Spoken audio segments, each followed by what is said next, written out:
Я, Бариев Искендер, как представитель коренного крымско-татарского народа, глава управления по правовым вопросам, иностранным делам Меджлиса крымско-татарского народа, представительного органа коренного крымско-татарского народа, председатель правления Крымско-татарского ресурсного центра, обращаюсь к коренным народам и национальным меньшинствам Российской Федерации.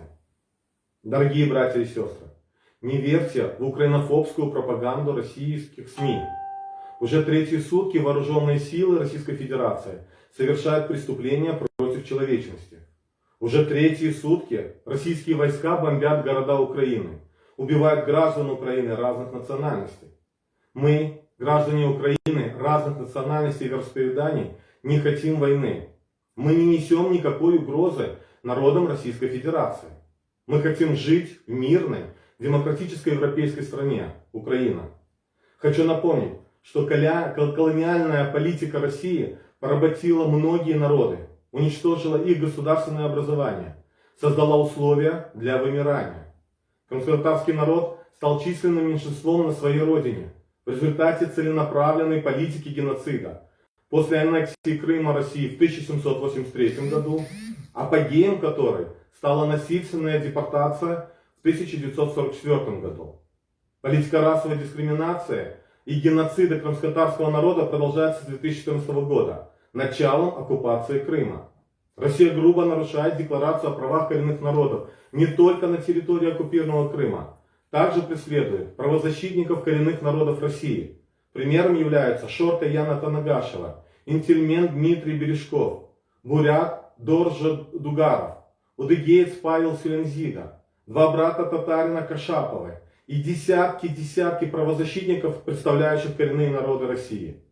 В путинской России осуществляется целенаправленная политика искоренения малочисленных народов Севера, Сибири и Дальнего Востока. Только с 2000 по 2010 год вымерли два коренных народа – алюторцы и кереки. Еще более 10 народов находятся под угрозой исчезновения, численность которых составляет менее 2000 человек.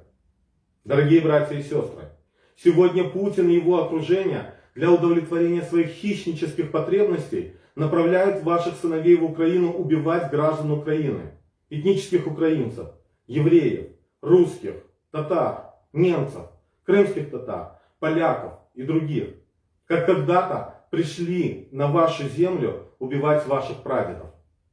Мы призываем вас, остановите войну, заберите своих сыновей. Уже по официальным данным вооруженных сил Украины 200 военнопленных и, к сожалению, уже около 3500 погибших военнослужащих России.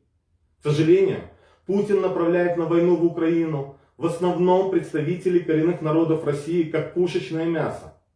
Мы хотим, чтобы ваши сыновья были дома на родной земле, создавали семьи, сохраняли свои народы и этническую идентичность. Мы будем защищать свой дом, Украину, свое право на свободу, свое право на жизнь. Отзывайте своих сыновей, не отдавайте их в ряды оккупационной фашистской российской армии. Не допускайте, чтобы ваши сыновья становились преступниками, либо были убитыми на украинской земле, как захватчики. Мы не хотим, чтобы ваши сыновья стали жертвами по прихоти одного человека по имени Путин. Я очень надеюсь, что вы меня услышите. Я очень надеюсь, что вы начнете отзывать своих сыновей. Да будет мир!